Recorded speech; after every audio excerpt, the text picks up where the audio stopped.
Viewers, প্রীতি ও শুভেচ্ছা নেবেন।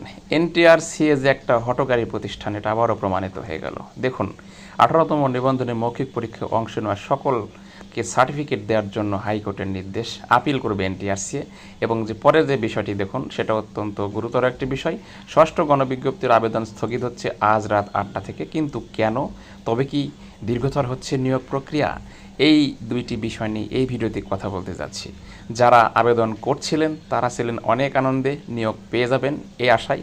আর যারা ফেল করেছেন তারাও অনেক কষ্টে ছিলেন, তারা নিয়োগ পাবেন না, তাদের বয়স শেষ, বিভিন্ন রকম চিন্তাভাবনায় ছিলেন। ঠিক সেই মুহূর্তেই ষষ্ঠ গণবিজ্ঞপ্তির আবেদন স্থগিত করা হয়েছে এবং হাইকোর্ট থেকে সকলকে, মৌখিক পরীক্ষায় অংশগ্রহণ করা সকলকে সার্টিফিকেট দেওয়ার নির্দেশ দেওয়া হয়েছে। এখন কি হবে জানতে হলে পুরো ভিডিওটির সাথে আছে আমি দেখুন। আর চ্যানেলটি যদি সাবস্ক্রাইব না করে থাকেন তাহলে অবশ্যই বলবো চ্যানেলটি সাবস্ক্রাইব করুন এবং বেল বাটন অল করে দিন, কারণ শিক্ষা ও চাকরি সংক্রান্ত যে কোনো সংবাদ আমরা সবার আগে আপডেট করে থাকি। দেখুন, 18তম নিবন্ধনে সবাইকে সনদ দেয়ার আদেশ আপিল করবে এনটিআরসি। অর্থাৎ যারা লিখিত পরীক্ষায় পাশ করে মৌখিক পরীক্ষায় অংশগ্রহণ করেছেন সবাইকে, এই যে দেখুন, 18তম নিবন্ধনে মৌখিক পরীক্ষায় অংশ নেওয়া সবাইকে শিক্ষক নিবন্ধনের সনদ দেওয়ার নির্দেশ দিয়েছে হাইকোর্ট। আইসিটি বিষয়ে ফেল করা এক প্রার্থীর রিটের প্রেক্ষিতে এমন নির্দেশনা দেওয়া হয়। এটি বোঝাই যাচ্ছিল এবং আমি বলে আসছিলাম, এর আগের ভিডিওতে বলেছি আমি এই এনটিআরসি সম্বন্ধে, যে এনটিআরসি কোনো কাজকর্মে ঠিক নাই। কারণ যে পরিমাণ ফেল করা আছে, এটা আর একটা কেস খাওয়ার পুরোপুরি একটা ধান্দায় বসে আছে এনটিআরসি, যাতে নিয়োগ দিতে আরও দেরি হয়, এরকম একটা চিন্তাভাবনা। আমি তো মনে করি এনটিআরসি জেনে শুনে কেস খাই।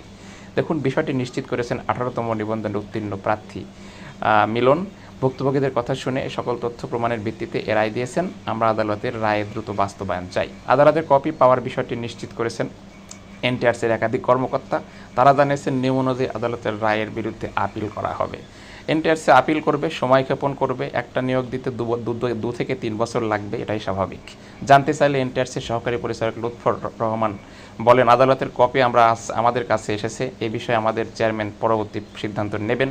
এদিকে 18তম শিক্ষক নিবন্ধনের পরীক্ষায় চূড়ান্ত ফলাফলে উত্তীর্ণ প্রার্থীরা সনদের দাবিতে আজ বৃহস্পতিবার এনটিআরসি কার্যালয়ের সামনে অবস্থান নিয়েছেন। তো আসলেই বিষয়টি অত্যন্ত মর্মান্তিক। ভুক্তভোগীরা জানান, 18তম নিবন্ধনের পরীক্ষায় চরম বৈষম্যমূলক ফল প্রকাশ করা হয়েছে এবং এই পরীক্ষাতে যদি ফেল করানো না কমানো হয় তাহলে এনটিআরসির উপর মানুষের বিশ্বাসই উঠে যাবে।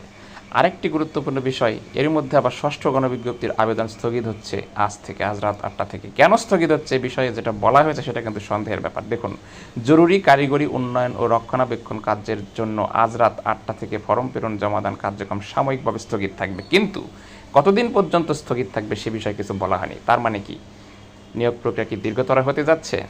প্রশ্ন রাখলাম আপনাদের কাছে। আপনারা অবশ্যই কমেন্ট বক্সে উল্লেখ করবেন আপনাদের মন কি বলছে। ভিউয়ার্স, দেখুন, বেসরকারি শিক্ষক নিবন্ধন ও প্রত্যয়ন কর্তৃপক্ষের ষষ্ঠ গণবিজ্ঞপ্তির ফরম পূরণ ও জমাদান কার্যক্রম সাময়িক স্থগিত করা হচ্ছে। জরুরি কারিগরি উন্নয়ন রক্ষণাবেক্ষণ কাজের জন্য এই সিদ্ধান্ত নেওয়া হয়েছে বলে জানানো হয়েছে। কিন্তু কবে নাগাদ আবার এই আবেদন শুরু হবে সেই বিষয়ে কিন্তু এখন পর্যন্ত কিচ্ছু জানানো হয়নি। সুতরাং যারা নিবন্ধন পাশ করে মনে করেছিলেন যে আমাদের চাকরি হয়ে গেল, তাদের আশায় পানি চলে আসলো, পানি পড়ে গেল এক কথায়। দেখুন, এই যে 8টা থেকে স্থগিতাদেশ কার্যকর হবে। এনটিআরসির আবেদনের সংক্রান্ত ওয়েবসাইটে প্রকাশে এক বিজ্ঞপ্তিতে এ তথ্য জানানো হয়েছে। আবার কখন থেকে আবেদন চালু হবে সে বিষয়ে কোনো নির্দেশনা দেওয়া হয়নি। কর্তৃপক্ষ জানিয়েছে কাজ দ্রুত সম্পূর্ণ হওয়ার পর পুনরায় আবেদন চালু হবে, তার সংশ্লিষ্টদের জানিয়ে দেওয়া হবে। কিন্তু প্রকৃতপক্ষে কাজ কি পুনরায় চালু হবে, না এই যে স্থগিতাদেশ আসলো, সকলকে সার্টিফিকেট দেওয়া হলো, পুনরায় আবার ষষ্ঠ গণবিজ্ঞপ্তি প্রকাশ করে সকলকে আবেদনের সুযোগ দেওয়া হবে, এটা এখন সকলের টেনশনের বিষয়।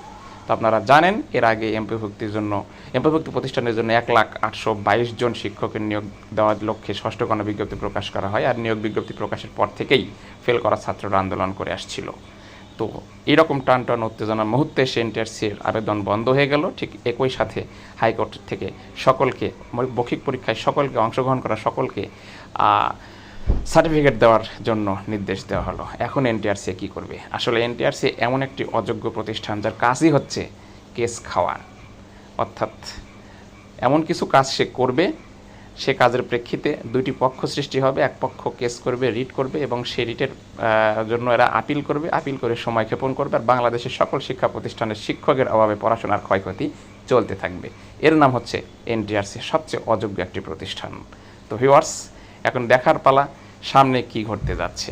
সকলের মনে এখন টেনশন, যারা পাশ করেছেন তাদেরও টেনশন, যারা ফেল করেছেন তাদের তো টেনশন হচ্ছেই। এটাই ছিল এখনকার আপডেট। ভালো থাকবেন, সুস্থ থাকবেন।